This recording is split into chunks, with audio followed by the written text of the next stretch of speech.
ask. Okay, how many of you heard the old cliche, 90% of fighting is mental?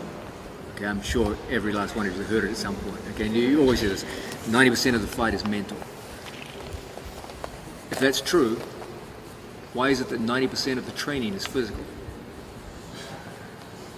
90% of the fight was mental. Shouldn't 90% of the training be mental? What does that tell you? Anyone have any thoughts on that? We're doing it wrong? Training mentally.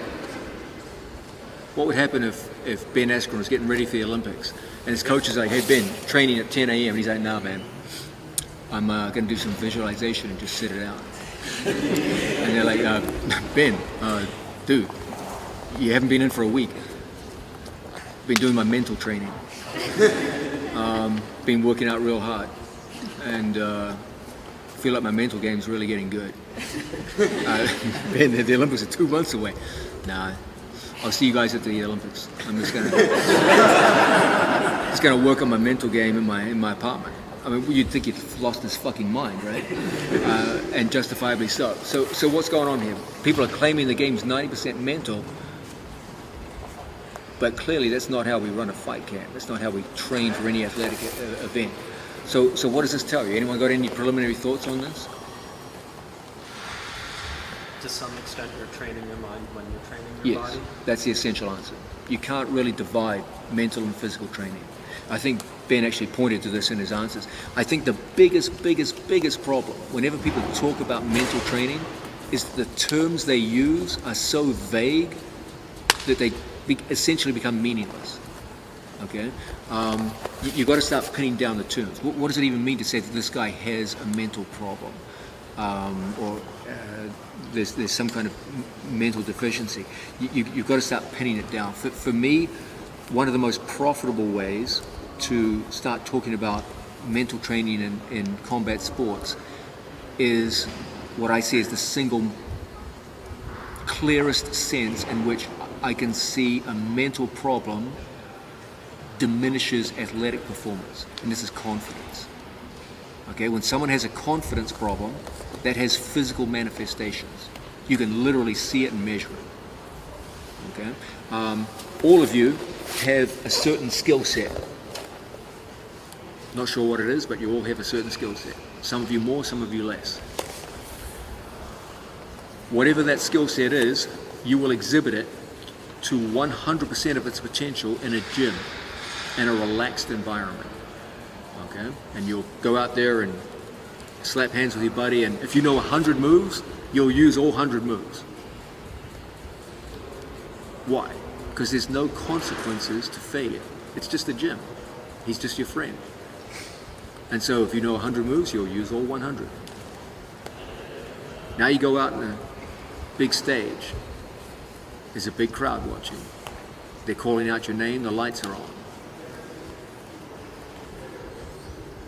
Suddenly you think to yourself, I can't use 90 of those moves because I'm not very good at them. One day earlier, you were a guy that knew 100 moves. Now you're a guy who knows 10. Then you get out there, the guy's looking in your eyes and you're melting. And now those 10 became 3. And now when your buddies watch you from the sideline, what are they looking at? They're looking at a guy who knows 3 moves. 3 moves is not going to get you through the match. And you go out there, you get dumped, guy passes, and you're like a shell of yourself. Okay, there's a confidence problem. Confident athletes are those who can use 100% of what they know, or at least closer to it. We all know guys who have an amazing skill performance level in the gym, and there's a severe diminishing when they get on the stage. Okay, there's your gym performance and your stage performance.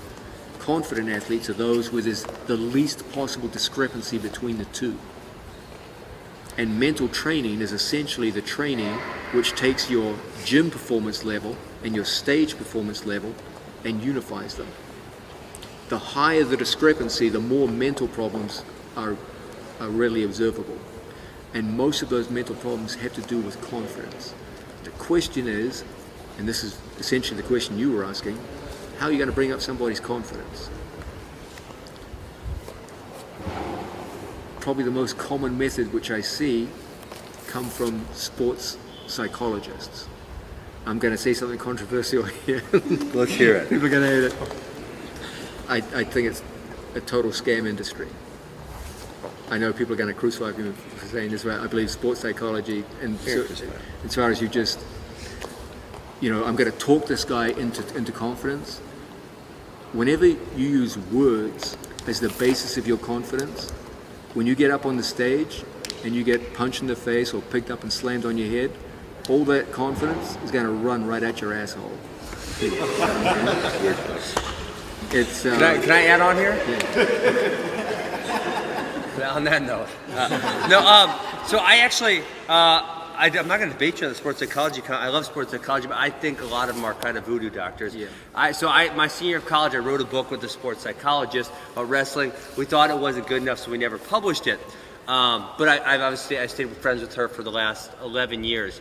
And one of the really interesting things she said to me, we talked maybe 2011 about, hey, let's actually get this. We had 100 pages done. Let's tie it all back together. She said, I want to take out the confidence chapter.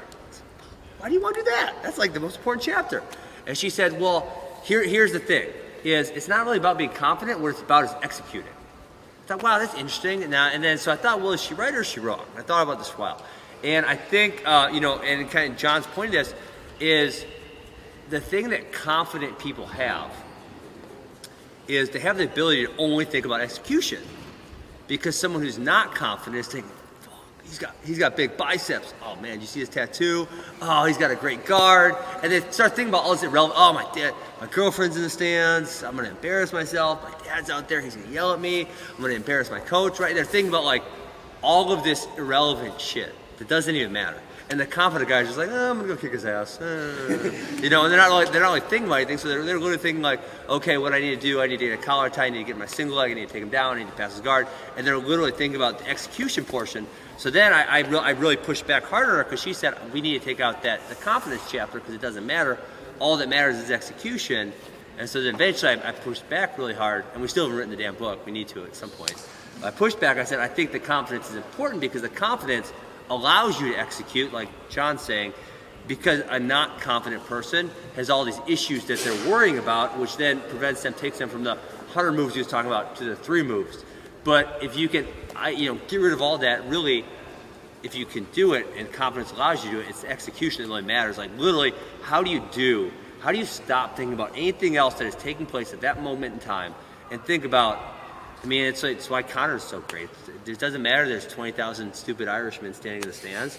It only matters that he puts his left hand near your chin. That's the only thing that really matters. Nothing else matters except that one instant, right? And that's the greatest people can isolate those instances and just execute in that moment in time. So I hope that. So how do you bridge the gap? That's a great question. I think training, forcing kids to execute and just getting them thinking that way and getting, when you see them get off track, when you see a parent that's busting their ass, get out of here. Go drink a coffee. You don't need to be here. When you see them worried about something, why are you worried about that? Really bring up, I vocalize what I see them doing. Is it they're too worried about what their opponent's doing? Is it they're too worried about their dad? Is it they're thinking about, they skip this guy, they're thinking about the next opponent, right? What is it that they forgot about? And so I try to vocalize that to them so they realize I need to be in the moment, I need to focus, I need to do exactly what I need to do right now. That's all that really matters. That's what I try, that's my strategy. Whenever I talk about confidence, as you can probably tell, I'm not a big believer in the idea of being spoken into confidence, of words. But I do believe that you can build confidence through small-scale success in the gym, building progressively over time. What breeds confidence is past physical successes in similar situations to those you're about to face. So you can systematically build confidence in unconfident people by this method. Okay? Let's identify what they're trying to do. They're trying to go out and attack with submission holds, takedowns, etc., on a resisting opponent. If they have a long record of success in the gym, they will fully believe in their ability to do the same thing out there on the stage. But you can't just go from words to a physical action and be confident. You've got to start with the physical actions in the gym. You've got to start them small. Just as no one would ever take you on your first day in a gym and put a 500-pound barbell in front and say, lift it. They would start you with a small barbell and over time progressively build you up to 500 pounds. So too with the skills of combat sport. You start people and you give them repeated successes over time.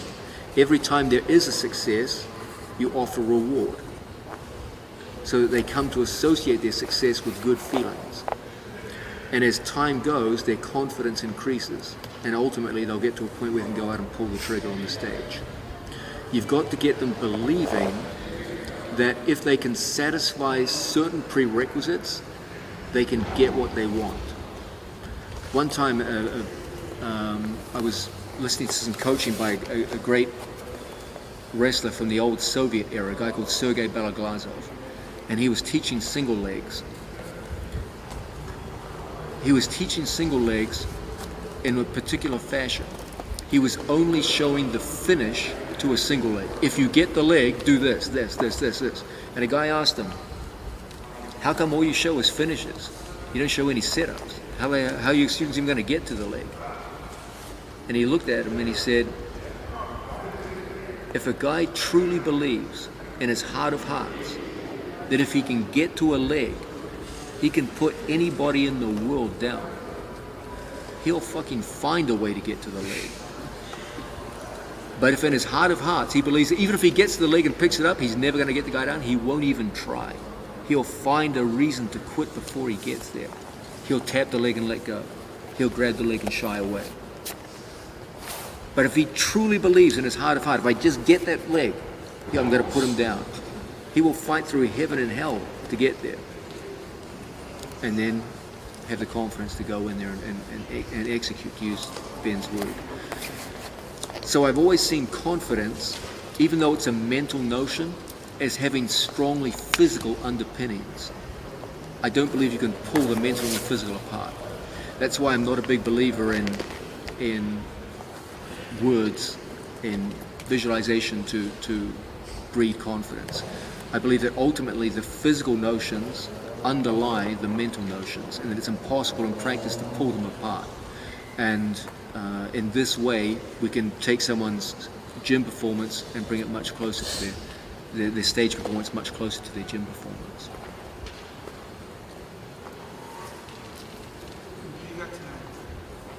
Sorry, Who you got tonight?